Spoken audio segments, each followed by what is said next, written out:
Hey everybody, welcome back to another video. This is going to be a short one. Basically, I was sat thinking about what I could bring to the channel, as in content wise, and yeah, I was thinking, watercraft would probably be a good one. Over the recent years, there's been so many new people come to the sport. Carp fishing really has gone boom, especially like say back in the pandemic. A lot of people started up then because it was one of the things that we were allowed to do legitimately to get out. Obviously some people have sold their stuff when life went back to normal, but there's a lot of people that have stuck at it, and basically there's a lot of us out there I know that are competent and got a lot of experience.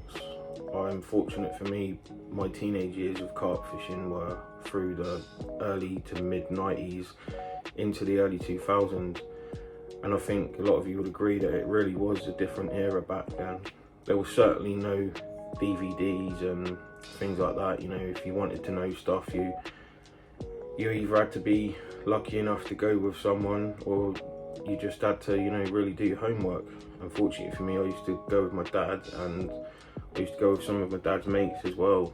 And yeah, I was taken under the wing, I suppose you could say, as a couple of people. And I was fortunate to be taught quite a bit over them years. But like I say, going back to this day and age, it's easy to become what a lot of us now associate as an instant carp angler. Like say, you've got all of the content on YouTube that you can just sit and watch for a couple of days. Then you can really pick up on things.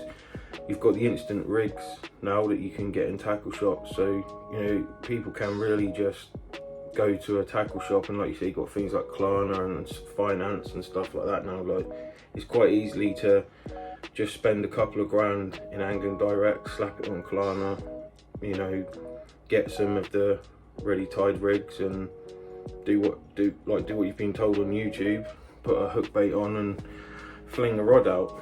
And there are a lot of people that are not really that in depth into it. For them, it is an escape.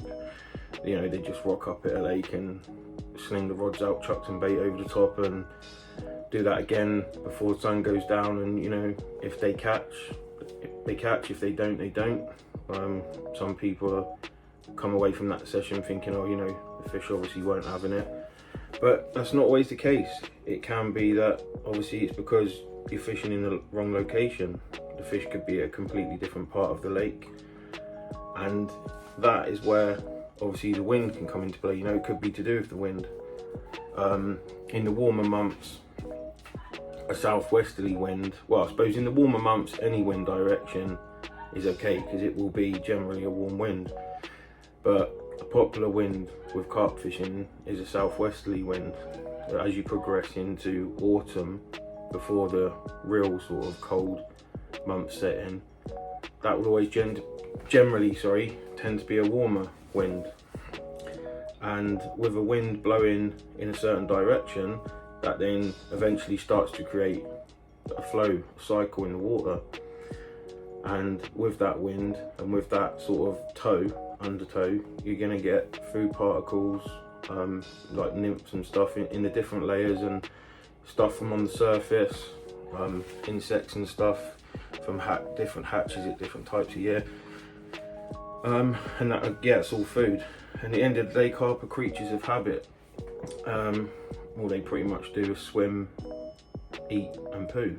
And obviously the easier it is for them, the better really, when you've got a big fat carp waddling about everywhere. So yeah, of course, everything being dragged with the wind to one area of the lake and up to a certain corner where there's loads of reeds or whatever, reed lined bank, it's going to be like a little tuck shop up there.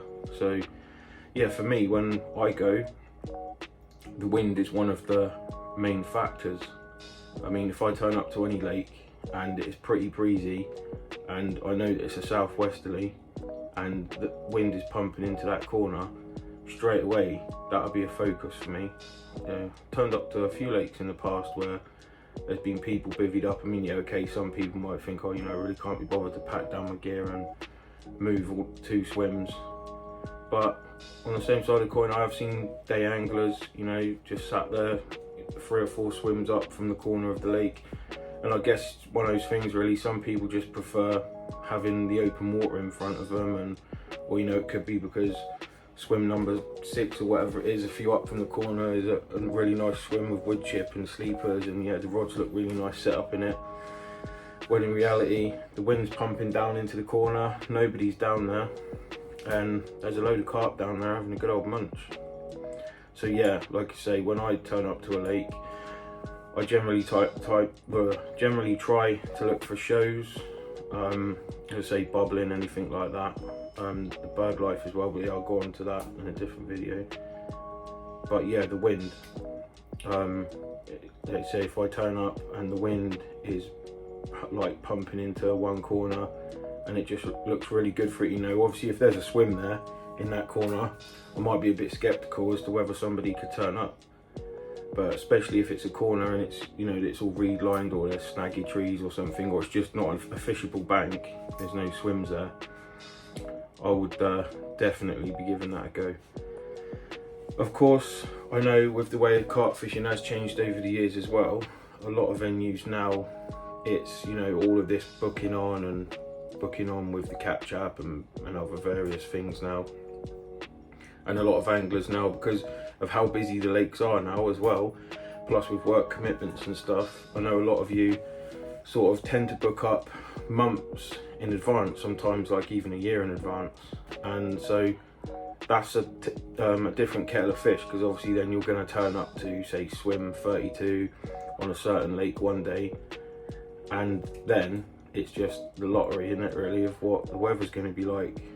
But however, if you turn up into that swim that you are in and you've got a slight breeze, even if it's coming towards you slightly to the left into one of the corners, or you know, or it's blowing away from you to an island, against an island or something, again, that can still definitely be worth a look. And then moving on into the colder months, a northeasterly wind, that's when this all sort of changes with the wind, because then it can become worth fishing on the back of the wind, you know, especially if it's a northeasterly. In the winter, the colder months, the northeasterly tends to bring real sort of bitter winds with it, you know, so like the forecast could be 7-8 degrees that day, but if you've got a northeasterly wind, it can easily feel like 3 degrees. So that's when the fish, well, you'll tend to find the fish then on the back of the wind in the calmer water. If you've got a southwesterly, you know, it's not going to be as cold. You might find them on that wind, but yeah, generally in the winter you tend to fish on the back of the wind. That tend to be where you'll find the fish. Like you say, yeah, especially if it's northwesterly, they'll be sheltering in the calmer water out of that sort of cold wind, because obviously that's going to have quite an impact on the water temperature. So yeah, really, but yeah, in the summer months, or in the warmer months, so say any wind direction is fine, because it's going to be a warm wind. So yeah, remember when you get to the lake, if that wind is pumping into that corner, or pumping anywhere, pumping into against any sort of feature really, like an island in front of you or something else, pay attention to that, you know, don't rule it out. And then again in the winter, just remember, if you've got a northeasterly wind and it's pumping into a corner, yeah, you pretty much sort of don't pay much attention to that. Be looking to fish, you know, the other side of the lake, or what you call the back of the wind. So where you see the rippling is starting, that's what we call the back end of the wind. You know, the ripple generally always seems to start in one place on a lake. It's very rare really that there's a ripple across the whole of water. Obviously it can happen if you've got a lake where there's not many trees around it and the banks are quite open. Sometimes you have just got ripple straight across. But in a lot of lakes, you know, they've got trees around the banks and whatnot, and you tend to get an area where you've got the flat water before the ripple starts. So yeah, I'd pay attention to that in the colder months. So I hope that's been good to you guys, and if this is the first time you're watching, then please consider subscribing and clicking the bell notification, and you'll get to see the rest of these videos and everything else that I plan to bring to the channel for you guys. So yeah, tight lines everybody, and I hope that helps you out, some of you out anyway, and speak to you all again soon. Bye for now.